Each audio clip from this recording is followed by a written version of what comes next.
Well, a very good afternoon, morning, or evening to you, and welcome to this edition of A Reason for Hope. Sean Richards hosting today, joined by Pastor Bo Olette. Hey, it's good to be here with you, Sean. Always fun to be on the program. Yeah, our pair-up's usually not what people see. It's usually you filling in for me or Adrian filling in for my father, but we got the whole mix-up here. So Yeah, today it's you and I. Yes.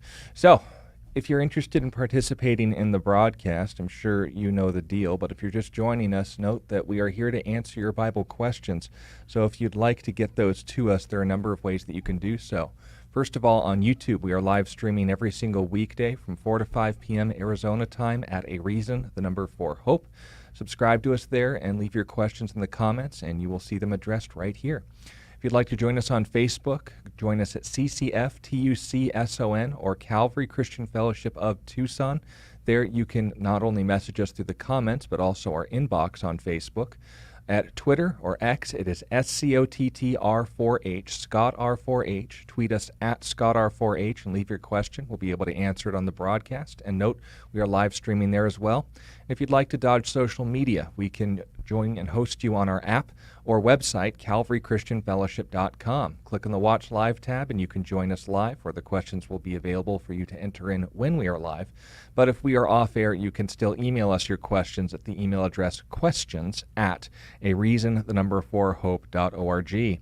Note that will also be available for those of you who are joining us on SoundCloud and listening to us after the fact. And if you have, again, Bible questions at any time, these aren't case-sensitive, time-sensitive, or, of course, topic-sensitive.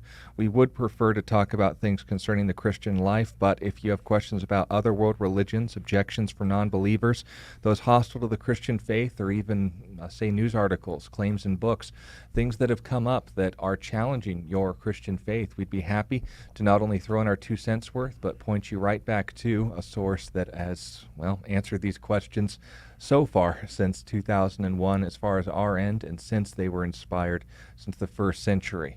While they may sound original and contemporary, Neil deGrasse Tyson's tweets have not yet hammered down the Bible.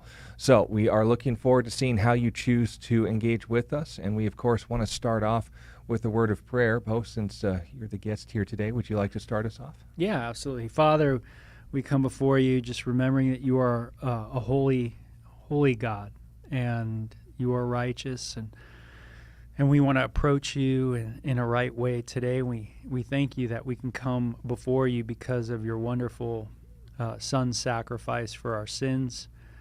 We thank you for your word. It is that lamp unto our feet, the light unto our path. And you say, blessed are those who take hold of it, and we certainly want to take hold of it today. So may you be with us on the show and speak through us in a powerful way. And thank you so much for those that ask questions.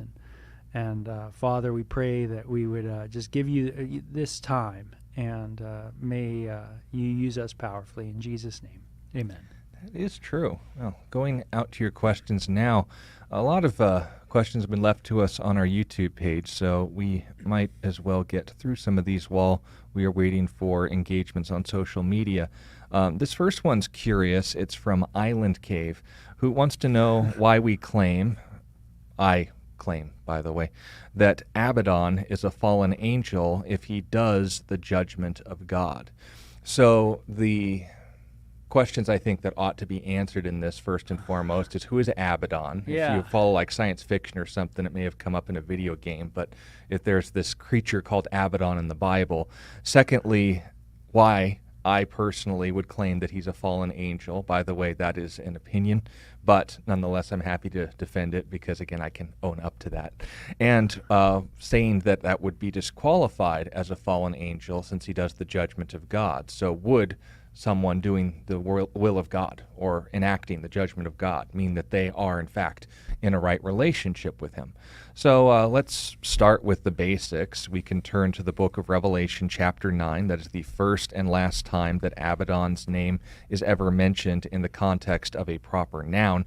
Obviously, the word just means destroyer in Hebrew, and in Greek it is Apollyon.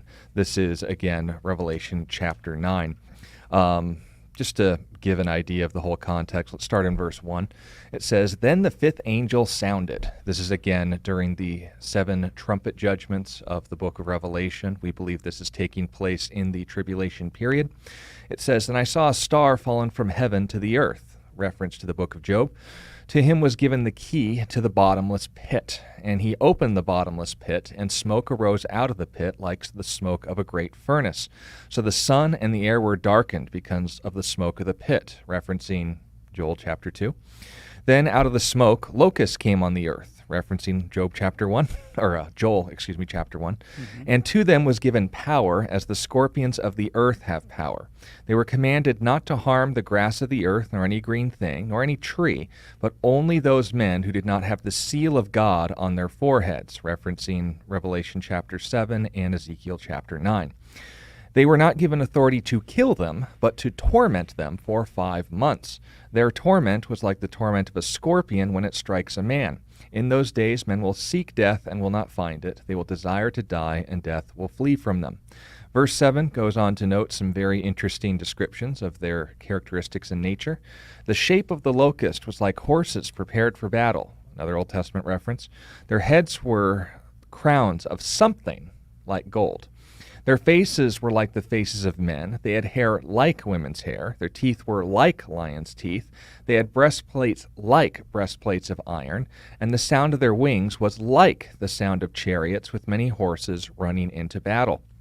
They had tails like scorpions, and there were stings in their tails. Their power was to hurt men 5 months. And they had as king over them the angel of the bottomless pit, whose name in Hebrew is Abaddon, but in Greek he has the name Apollyon. One woe is past, but still 2 more woes are coming after these things." So, ending in Revelation chapter 8, "Woe, woe, woe to the inhabitants of the earth and the sea, for the remaining blast of the 3 trumpets that are about to sound." This is the first one. Essentially, for all intents and purposes, we have a very dramatic scene taking place. Yeah, pretty here. dark.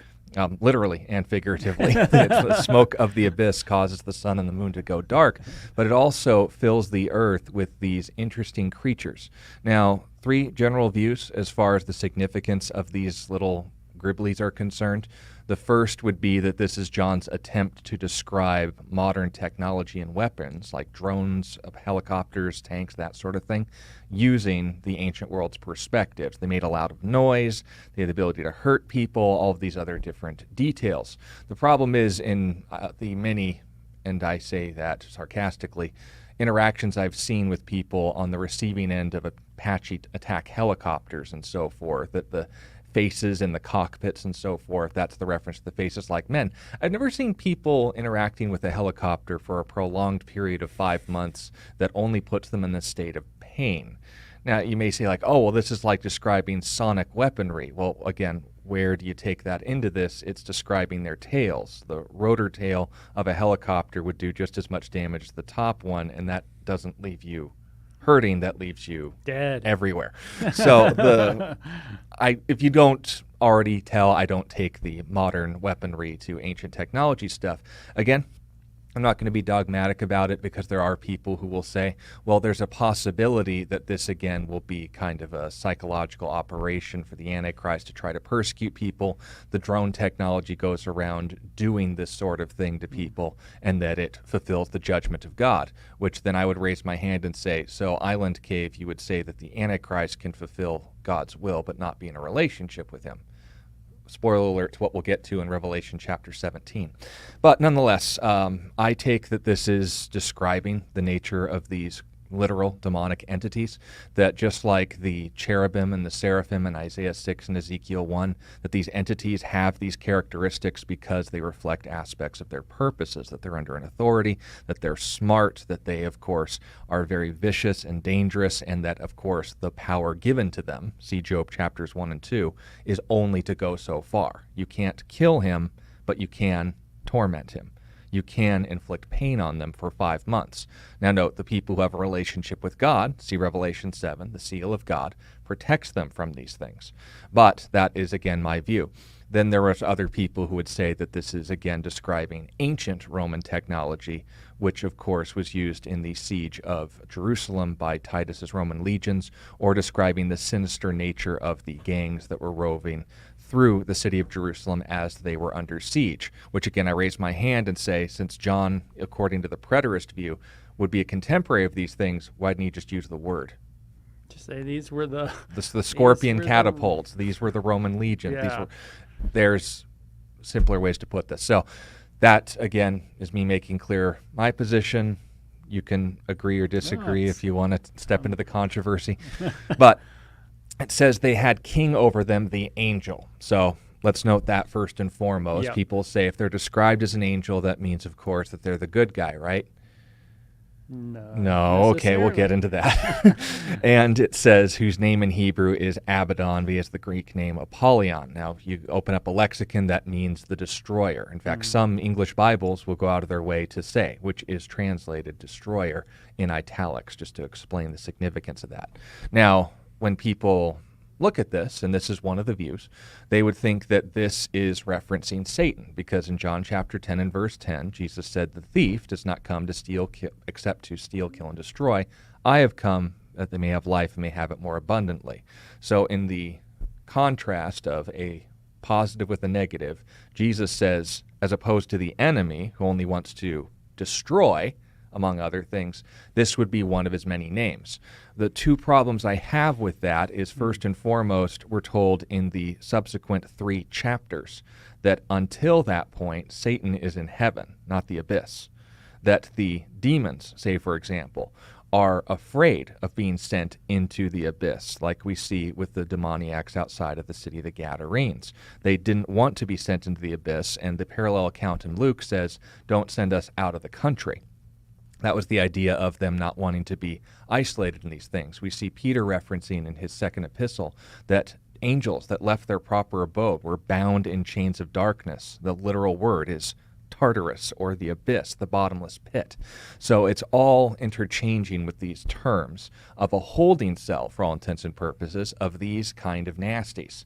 And when they are allowed a furlough, to use the modern term, it is only for a set period of time and only given the kind of authority that we see with other spiritual adversaries like Satan in the book of Job, chapters 1 and 2. This far, no farther. Now, I would make a distinction, not just because of geography, but also of nature, that this is the name of another fallen angel. That just as 2 Peter chapter 3 describes angels that were bound in the abyss, that fallen angels can and are still referred to as angels, messengers, literally.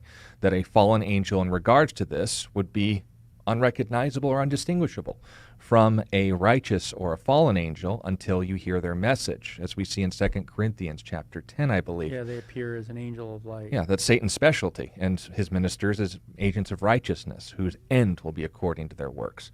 So obviously there's a lot of moving pieces here, but that's what happens when you get into end times. You want to be able to say, does this match up with this, with this, with that? Am I keeping my story straight? Here's my opinion and why I would say this. First and foremost, Abaddon, appropriately, is reflecting characteristics, a namesake of something contrary to the nature of God, just like Satan or accuser would. Because we're told in other passages in the same chapter and within the same genre of literature that Satan is accusing the brethren before the throne of God, Revelation 12 says, day and night, and now, at this point, has been cast down. And if you have a follow-up question as to why I think at this time, and not, say, for example, when Jesus said, I saw Satan fall as lightning, it'd be a whole other conversation. Please ask in the comments. We'd love to engage with you. But the point being made is this angel is already in the abyss. There are people who say, well, he's a righteous angel that's stewarding over the abyss, and he's the one who makes sure that they don't go too far. Well, I appreciate you reading between the lines, but there's nothing in the text that would suggest that. It only says that he's of them or among them. He's with them. If he's holding the leashes and so forth, I'd expect to see, say, for example, the same kind of language we saw in Revelation chapter 20 and verse 1, when a mighty angel comes down having a great chain in his hand to bind Satan and put him into the abyss until the 1,000 years were completed. He's not from the abyss. That's not his hangout place. He has to be bound there and only during a future specified event. I know that there's other views in the end times, and we can get into those at another date, but here's the point. When we're talking about this angel, Abaddon, just like the two named angels that we're told of that are righteous in the Bible, I think it's appropriate that we would also know the names of two fallen ones. Not because I'm arguing mathematically, but I'm just noting there's an interesting theme there. Mm-hmm. Gabriel, mighty one of God; Michael, who is like God. Mm-hmm. We see Satan, the accuser, and we see Abaddon, the destroyer. Now, in that regard, then, they are namesake, one contrary to God, or two contrary to God, two with or reflections of God. We see then their characteristics expressed, which still brings us to the key question. How do I get off calling them fallen angels if they're doing the judgment of God? Well, staying in Revelation, let's note for another example where we have instances of God using people who are in open rebellion against them to accomplish his purposes. This is Revelation chapter 17, and note this point in verse 12, describing the kingdom of the Antichrist. Mm-hmm. And it says this: the 10 horns which you saw, that is on the beast that the woman was riding on, are 10 kings who have received no kingdom as yet, but they have authority for 1 hour as kings with the beast. These are of one mind and will give their authority to the beast. These will make a war with the Lamb, and the Lamb will overcome them. And for he is Lord of lords and King of kings. Those who are with him are called chosen and faithful. Now, it says, the waters which you saw, those among this kingdom, are where the harlot sits, are peoples, multitudes, nations, and tongues. The 10 horns which you saw on the beast, remember, they have their authority, they give it to the Antichrist, the beast. It says, these will hate the harlot, make her desolate and naked, eat her flesh, and burn her with fire. The next chapter explains how. For God has put it into their hearts, verse 17 of Revelation 17 says, to fulfill his purpose, to be of one mind to do what again? To give their kingdom to the beast, until the words of God are fulfilled. And then it goes on to say the woman represents the great city, which will rule over the kings of the earth. So notice this. God's using this final coalition, the fulfillment of the 10 toes of Daniel, this 10-kingdom attempt to rebuild the Roman Empire, and God will accomplish his purposes, that Babylon will receive the judgment of God, quoting Ezekiel and Jeremiah, verbatim in some places, and saying what? God's wrath has come upon you. Yet that was a result of the kings turning on their own system. So how is it that these kings are giving their authority to the beast if they're accomplishing the purposes of God? Oh, you accomplishing the purposes of God does not mean that you necessarily have a relationship with God. When we say, for example, go all the way back to the first book of the Bible, in Genesis chapter 50, when Judah conspired to sell Joseph into slavery, was that a godly act? No. But what did Joseph ultimately see from it? What you intended for evil, God intended for good, to save many alive. So in this, we see that God's not thwarted by the evils of men. Evil people are going to do evil things. And if you want to meet in the middle, go all the way to the gospel accounts. Judas Iscariot fulfilled the purposes of God in him being handed over. But he said, woe to him by whom it is betrayed. Someone's going to do it, but it would really stink to have to be that guy, because it would have been better for him if he had never been born. So the point being made is this: God knows how to allow evil people to do what they do. Likewise, God isn't thwarted by the fact that people are working contrary to his nature, be they human or angelic. And this is the point. The fall of Lucifer did not mess up God's purposes. The fallenness of man does not thwart or oppose the purposes of God. God used the most evil act ever committed in history, deicide, and used it for the redemption of all of humankind. So in that regard, the argument to say that Abaddon can't be a fallen angel, he's enacting the judgment of God. Lots of things are used as the means to enact the judgment of God. Demons are able to enact the judgment of God. Corrupt kings are being used to enact the judgment of God. Fallen, sinful human beings like Judah were used to enact not just the judgment of God, but the salvation of God. Anything you want to add to that? I was going to say that even the act of the crucifixion of Christ, I wanted to say it was Acts chapter 2 where Peter's giving a message, and he talks about that it being an evil act, meaning the act of the crucifixion of Jesus. But it was not something that was not outside of the predetermined purpose of God. And so that's another example of something that's done that's evil, but it is the will of God that it's of what's happening, and nothing's getting by on God. It's not like you can thwart the will of God. I also thought of in the Old Testament where God uses Babylon, or he'll use Cyrus, the king of the Medo-Persian Empire, and the Medo-Persian Empire, that is. But he'll use these kingdoms that they themselves will be judged by God for their evil acts, but he uses them to judge Israel. So those are two examples too that I saw that were kind of along that line of what you were talking about. All right. Now, a follow-up question on this that I just love to pieces. Thank you so much, David, for asking it.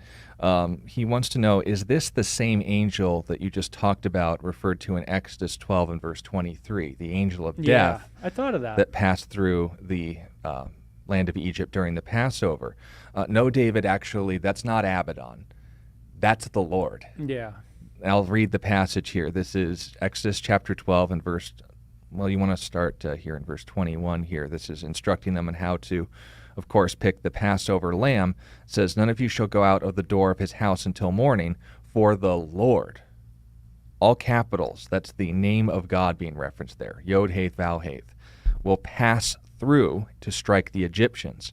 When he sees the blood on the lintel and the two doorposts, the Lord will pass over the door and not allow the destroyer," there's the term, Apollyon and Abaddon, "to come into your houses to strike you. For you shall observe this thing as an ordinance to you and your sons forever." And then it goes on to note again, "It will come to pass the land which the Lord will give you, just as he promised. You keep his service." What do you mean by this service? It says it was the sacrifice of the Lord who passed over the houses of the children of Israel when, capital H, he struck the Egyptians and delivered our households.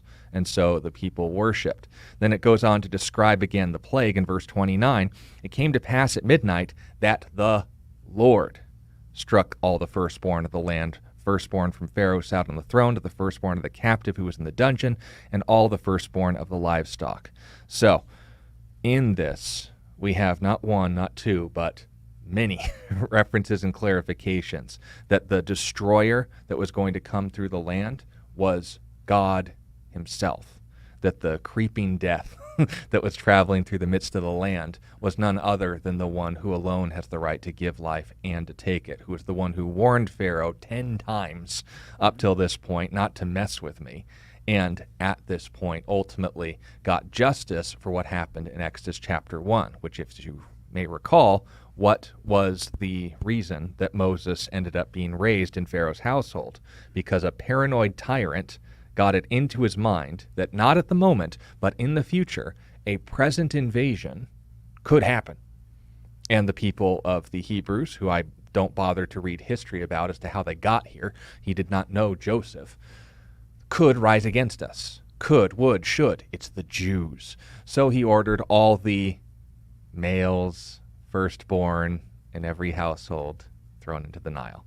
The midwives, to their credit, who, by the way, are honored not just in Scripture, but there's even inscriptions of them being honored archaeologically. Look that up. They spared the children, hid them when Pharaoh ordered their deaths, and, of course, this went, but many children died. So when God does this, it's Pharaoh getting a taste of his own medicine. You did this to my people, I do this to yours. But not until and before I also provide a means of escape for judgment, which is always God's way of doing things. But the nature of your question, David, it's all centered around this. The Lord is the one who would pass over Egypt. The Lord was the one who would strike the firstborn of Pharaoh's household. The Lord was the one who went through the land.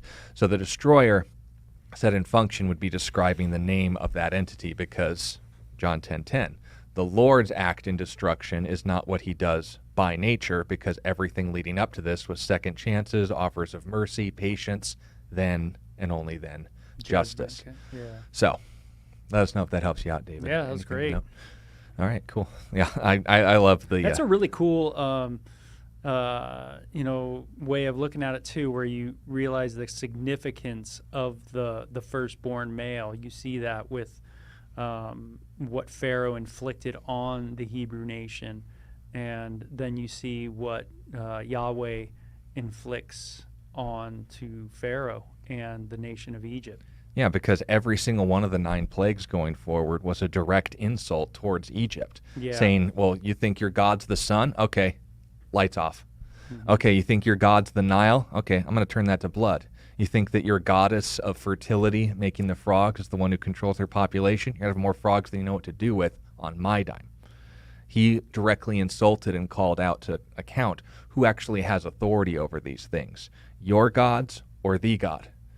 And then ultimately, who was the last God to be judged? Pharaoh. His actions against his people were called to account and saying, you have the right to take my people's lives. I'm the one who has the right to take your life. Yeah, that's awesome. But Very cool. thank you for that question, David. Love opportunities to see God acting in the Old Testament. This is from an atheist. They want to know, I guess angels is the topic today. If angels are non-material, how could they impregnate human women? Well, that'd be an interesting question, but here's the problem. We don't believe that they did. What you're referring to is a very niche and bizarre handling of Genesis chapter 6, where, of course, if you assume that books not in the Bible are an authority to interpret the Bible, let me know if I've lost you yet, are the reason and the angle by which we ought to interpret the text, then, of course, we would conclude what not Genesis, but what First Enoch claims happened in this interesting event. Now, Enoch, 1st through 5th Enoch, were written around the 2nd to 3rd century BC. Enoch was the 7th descendant from the godly line of Seth in Genesis chapter 5, which was a very, very long time before this, if you at least are willing to grant internal critique means internal timeline. If you want to say, well, the Bible's unreliable, it's not actual history, okay, well, let's just deal with this like a Star Wars timeline. If you say Ahsoka Tano was around in the Old Republic, you're getting the dates mixed up. This was 1,000 years before the Battle of Yavin. Are you following me here? So, in the biblical timeline, Enoch could not have written, which was one of the requirements of any sort of revelation, the books of Enoch. This insight was what you would call pseudepigraphal, or false author. When someone claims to be writing a book, but they didn't write the book, that means the cover page is either lying or it's fiction. The people who wrote 1st through 5th Enoch themselves clarified, this is not divine revelation, this is historical fan fiction on, granted, a biblical character, but not from this character themselves. Otherwise, according to Deuteronomy chapter 18, they would have been killed with rocks for all intents and purposes because they falsely claimed things that were not true and inconsistent with the nature of God.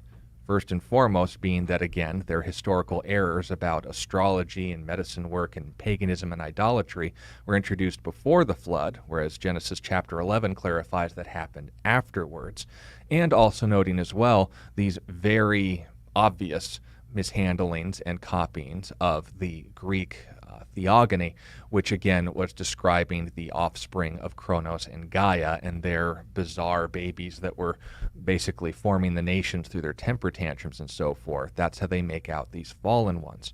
But if you want to get into the niche of this, the claim that angels are non-material, but that's ridiculous because you have to be material to impregnate human women. Once again, we don't believe that Genesis 6 is talking about angels. There are Christians who do, and you can make fun of them.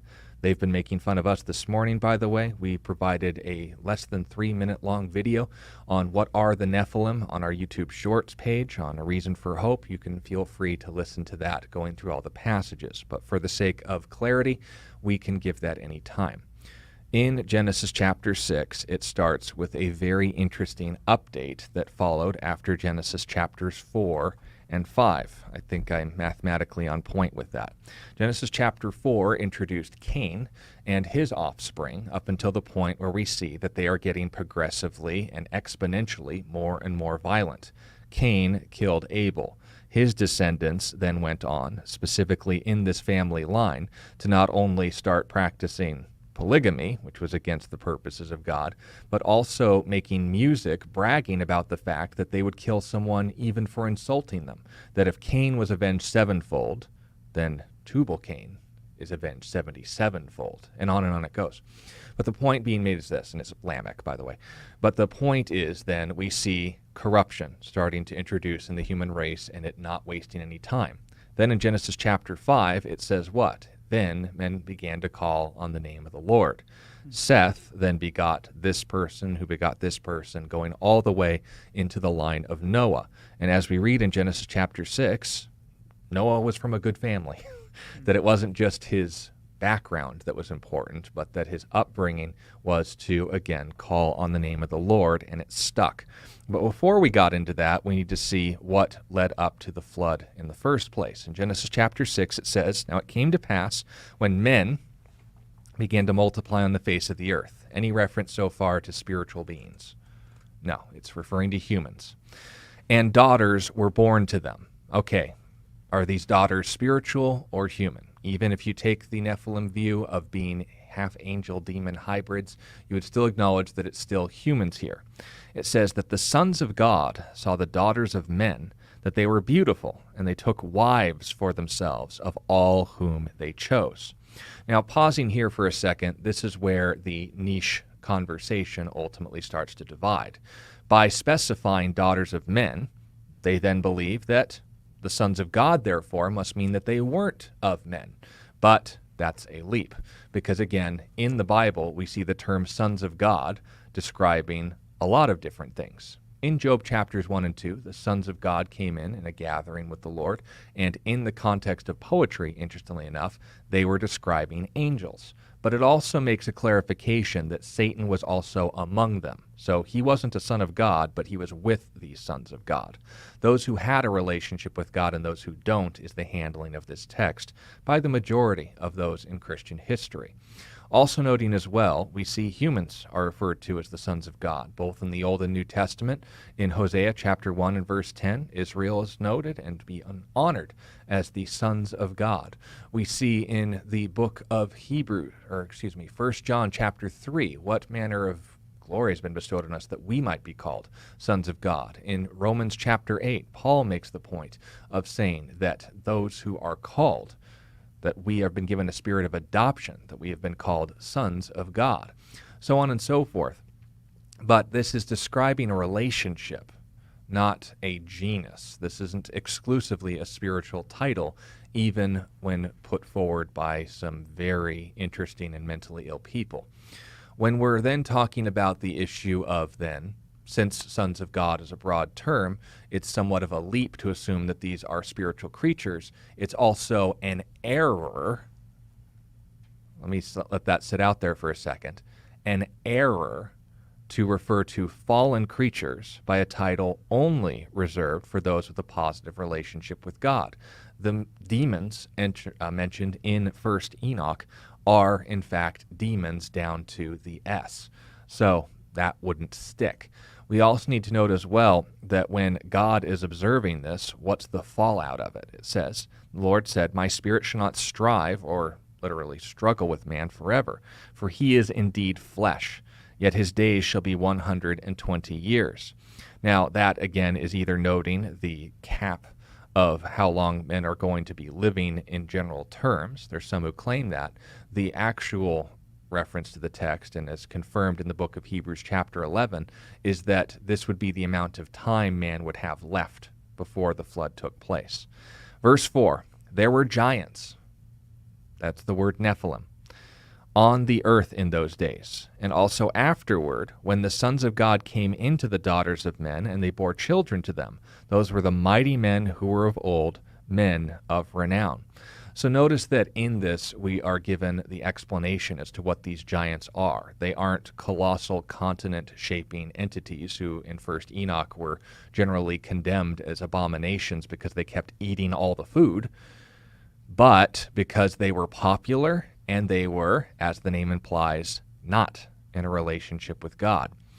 Then verse 5 says, "The Lord saw that the wickedness of man was great in the earth, and that every intent of the thoughts of his heart was only evil continually. And the Lord was sorry that he had made man on the earth, that he was grieved in his heart. So the Lord said, I will destroy man, whom I have created from the face of the earth, both man and beast, creeping thing and birds of the air, for I am sorry I have made them. But Noah found grace in the eyes of God." So notice that in this we see repeated over and over again, the object of this aren't the subhuman, it's not the half-human, it's man. It is Ish in Hebrew, the descendants of Adam, not the descendants of, Sethaltiel and all the other interesting names that they made up wholesale for the demons that were cohabitating with these women. We also need to note as well that if you were to imply these are righteous angels that are producing ungodly offspring and rebelling against the purposes of God and going against your source material as to how you're interpreting this text, 3 strikes you're out. We also need to note as well that Jesus said angels as a whole don't marry nor are given in marriage in Matthew chapter 22 and verse 30. In a conversation contextually about divorce and remarriage, Jesus coupleted the concept of people who are in this life and people who are in the next life. In this life, the Sadducees, or secularists of their day, were making an argument and claim that, well, how could this whole resurrection thing happen if you have all these people that were married to, say, for example, the same woman in the resurrection, whose wife would they be? Well, here's the problem. You neither know the power of God nor the resurrection, because what? They are like the angels of heaven, who neither marry nor are given in marriage. What does Genesis chapter 6 and verse 2 say? They didn't assault these women. They took wives for themselves of all whom they chose. Now, we also need to make a very explicit clarification that as violence is dominating the earth being corrupt before God in verse 11, and all flesh corrupting their way on the earth, you have to ask the question, why tell us about this event in the first place if it's, for all intents and purposes, prehistoric? That the only reason that Moses would have known about this is what we are told on Mount Sinai regarding the revelation from God. Well, if the warning was for your wives to look out for angels to seduce them, there's not really much you can do about that. They can be tricky, they can shapeshift, they can overpower you. They're above us as far as all of these types and shadows are concerned in Hebrews chapter 2. But if on the other hand you're going to say, oh, well, no, it's not referring to that. It's referring to, just being aware that the enemy has his wiles that thwarted the purposes of God.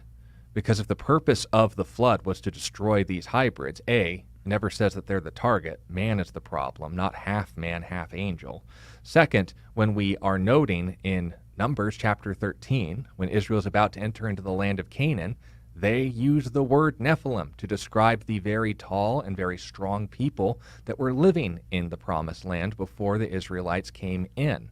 Now, either you're going to make God out to be a failure, which those who again hold the Nephilim view need to take very seriously in their approach to this text, or you're going to say that's an inconsistent and inaccurate historical critique if other sound ones are available. What other sound ones are available? That these fallen ones were famous and strong people who didn't have a relationship with God.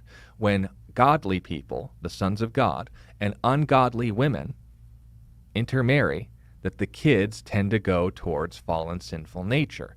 Where else do we see this in the Bible? Everywhere. In the book of Numbers, what happened when the Midianite women began introducing themselves very provocatively to the Israelite men?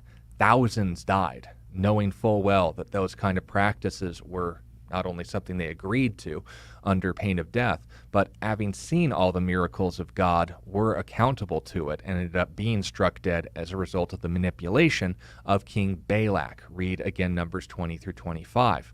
We can see during the time of Ezra, chapter 9, that when they began intermarrying with the Canaanites and with the Samaritans and so forth, that they weren't even letting their kids learn Hebrew, let alone the religion of their forefathers, and the knowledge of God was beginning to ebb away from the people of Israel and needed to be corrected very directly. In Nehemiah chapter 13, it happened again when they began to intermarry with ungodly spouses. They began to compromise on their values, and their children began to approach ungodly lifestyles and the pagan customs that they were intermarrying to. They had to divorce these women so that, of course, they could uphold the law of the Lord. When Joel went on to, or is it, do not be unequally yoked together with unbelievers, that's in Haggai, right? How can two walk together if they be not agreed? Amos, thank you. That's, again, following the same theme. Do not be unequally yoked together with unbelievers is upholding that same New Testament principle. I don't see a lot in the New Testament telling your women to watch out for seductive angels. Here's the point. How can angels be non-material if they impregnated human women? They didn't. If you insist on an interpretation that makes for an embarrassing critique, then you may want to ask this of someone who believes the text that way, and you can watch them flounder. But here's the problem. We don't hold that view. You may as well ask us why we believe that legitimate prophets are out there when Joseph Smith claimed to have his first vision. We're not Mormons. You should ask, why do you believe that Jesus is God when your organization says that Jesus is the Archangel Michael? We're not Arians. We're not Jehovah's Witnesses. If you're going to critique us for something that we don't even believe in, then what are you doing? Yeah, I understand your frustration, Sean. I certainly used to ask these kind of questions, and a lot of times I didn't know really what Christians believed, or the Christians I was talking to, what they believed or what they didn't believe. Most of my understanding of Christianity was hearsay, things that I've just heard kind of culturally, and I would kind of regurgitate that. And today, with the ability of people to get on the internet and get on YouTube and listen to various videos, I would imagine many people have many things to say about Christianity, but they get it from these sources online, and that's unfortunate, because then you ask a question and it kind of shows your in a sense kind of your ignorance, because you don't kind of know your audience. You don't really know who you're talking to, and I certainly did that too, growing up very atheistic, very secular. Again, I would just regurgitate what I heard, but a lot of it was wrong. Wasn't even right. So anyway, that's probably what's happening there. All right. Here's a question from Mary, who wants to know, were Cain and Abel alive during the fall? It's speculative because the nature of Hebrew literature, especially when it comes to history, it follows a very different pattern than we do here in the West. When we go event by event by event by event, it's, and this happened, full stop, next event. This is already over and done with. When we say, for example, see Genesis chapter 1, the whole slew of creation is covered, then chapter 2 goes back into the beginning of the sixth day of creation and gives us further detail. The people who would say that Cain and Abel were, say, for example, toddlers, and I think this is the best argument, I don't agree with it, but in their case, that Eve was pregnant with Cain at the time of the fall, that's suggested. I don't agree with it, but again, I'll just put that out there. The claim is that Genesis chapter 4, where it says Adam knew his wife, she conceived and bore a son and called his name Cain, which literally means acquired, and the original Hebrew is actually really emphatic. They said, I have been given a man, the Lord. They thought that Cain was going to be the Messiah, the one that was promised to crush the serpent's head and redeem them from the fall. Then the next child came along and they realized, oh no, this isn't going to happen right away, is it? And so they called him Abel, or emptiness, because, oh, here we go. But that's the handling, is that Genesis chapter 4 would be noted as during Genesis chapter 3, when the fall, of course, is recorded and taken place. I don't hold that view. And As you may have guessed, I don't just say that, I have a reason why. Because first and foremost, when the people who I would at least give enough credence to say Eve may have been pregnant with Cain at the time of the fall, when she gave birth to him, it was in reference to a promise that was made at the fall. So for her to name a child, I have acquired a man, the Lord, it would be weird for her to be referencing a promise that was not made yet. It would be weird for them to prophetically be told about their fall before it had happened. Second, it would be also weird to call a kid regret or emptiness or void when they're still in the glorified state. So it kind of mixes up the details there. The second option is, of course, that Genesis 4 would be chronological, and noting that after the fall, then the baby started showing up. They thought it was the Messiah, it wasn't, and then all heck broke loose for an earthly reference and purposes. So let us know if that helps you out, Mary. That is my opinion. There are good people on both sides, but that's why I wouldn't say that Cain or Abel were alive during the fall of man. There are, again, people who could say in reference the child, and Eve being pregnant with him was just, no, this child that's going to be born, that's why she would name him Cain. But that's an assumption. That's not necessarily in the text. Anything that you No, that's good, man. Thank you for the question, Mary. That's a fun one. What's the next one? I'm regretting reading this internally, so I'm going to wonder how it sounds out loud. Let's hear it. Okay. Same atheist wants to know, if Jesus is the sacrifice, why in the sacrificial system were 2 goats offered but 1 set free?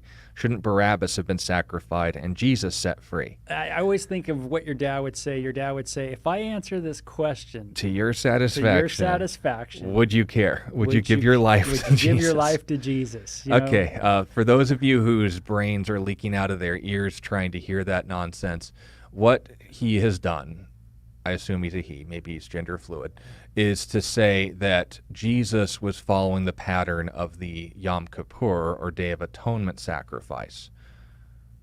Nowhere in the gospel accounts is Jesus ever referred to as the Yom Kippur sacrifice. In John chapter 1, he's referred to as the Passover lamb who takes away the sins of the world. Which would be in Nissan.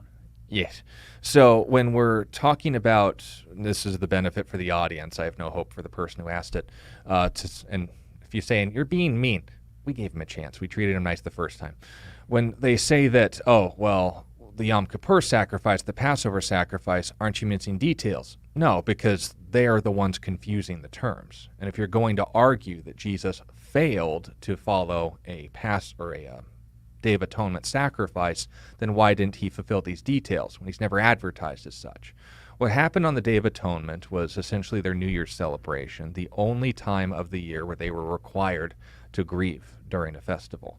They would fast as opposed to feast, when all the others were, of course, intended to be days of celebration.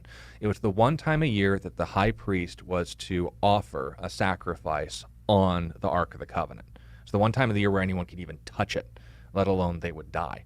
So when these instructions were given, and very explicit warnings of how serious it was to bring this sacrifice before the altar that was representing the throne of God, there was another interesting sacrifice that would note, in this instance only, that the priest, the high priest specifically, would offer an offering for the sins of the entire nation, the things that they hadn't even confessed, still needed to be dealt with.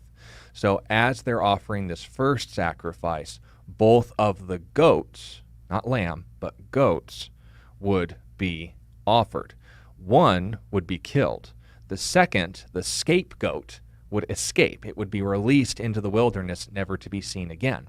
Now, there are people, maybe this is where he heard it in a sermon somewhere or something, who would draw parallels to that, and appropriately so, in saying that when Barabbas and Jesus were both brought before the crowds under Pontius Pilate and said, a notorious murderer or the one who is called Messiah, your king?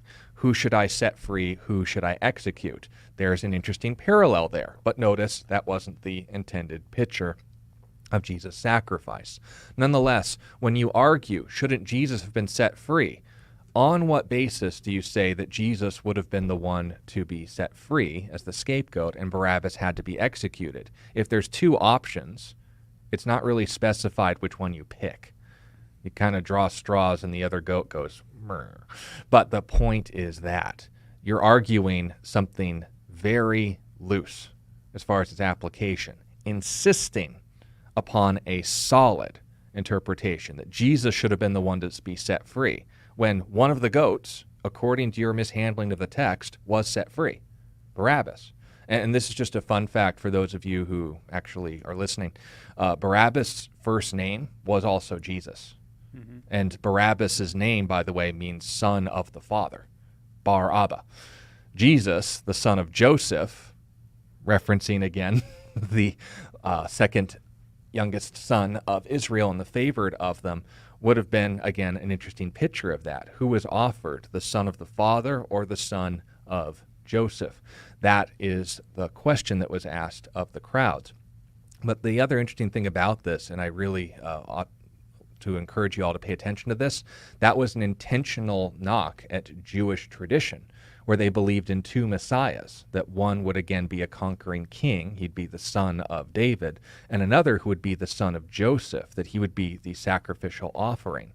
Jesus is advertised in the Gospel of Matthew, speaking to a Jewish audience, as the sacrificial offering, but the one that they expected to be the conquering king instead was never heard from again. He was the scapegoat. Now, in this atheist's argument against the text to say, shouldn't Barabbas have been sacrificed? Even in your critique, that wouldn't follow.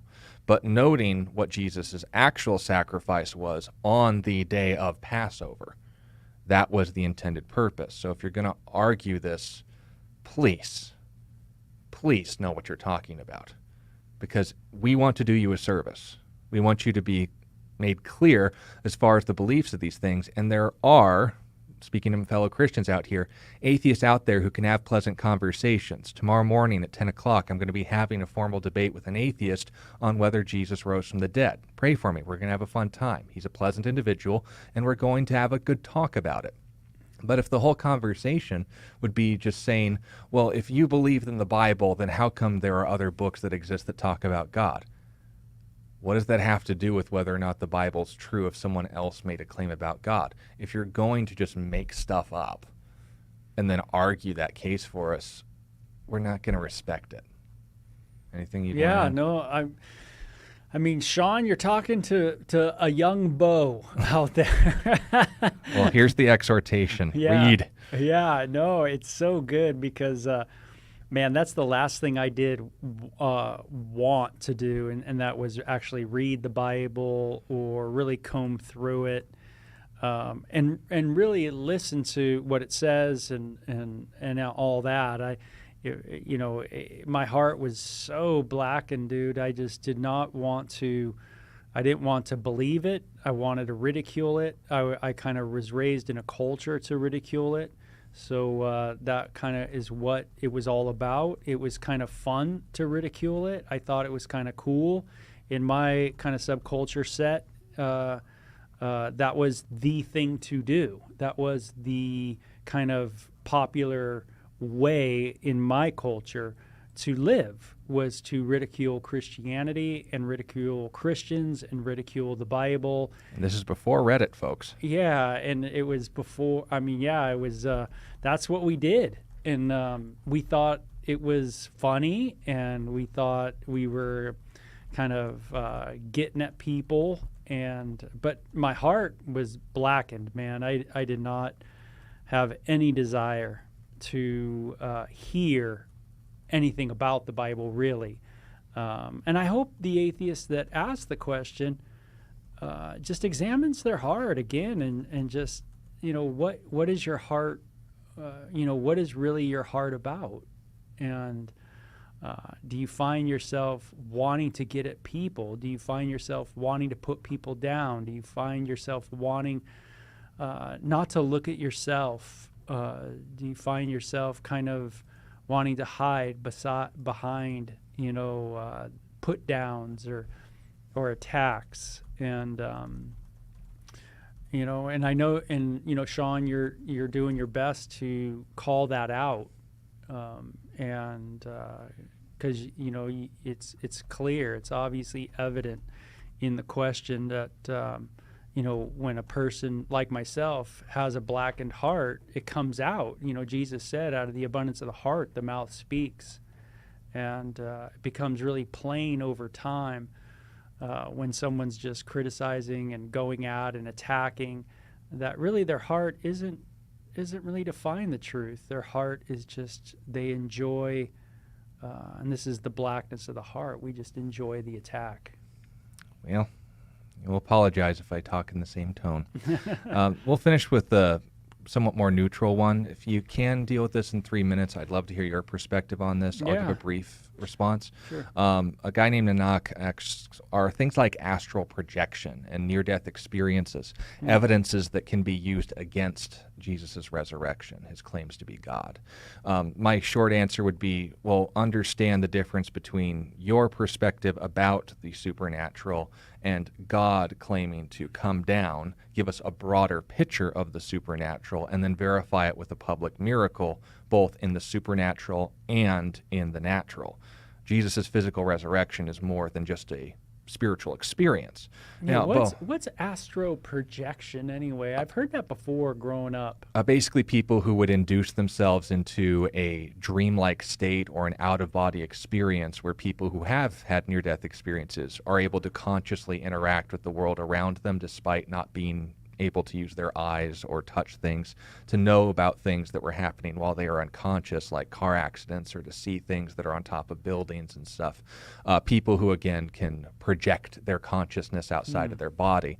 Drug abuse and stuff. So Jesus' resurrection obviously is a lot different from that. Yeah, it's not a speculation, it's revelation, that what impacted his body and to inform the spirit was an evidence of the supernatural. Now, you can have a perspective on the supernatural from your own experiences, but we don't grant that everything that you experience during an astral projection is A, either valid, or B, and this is granting the validity of it, not being influenced by some other force.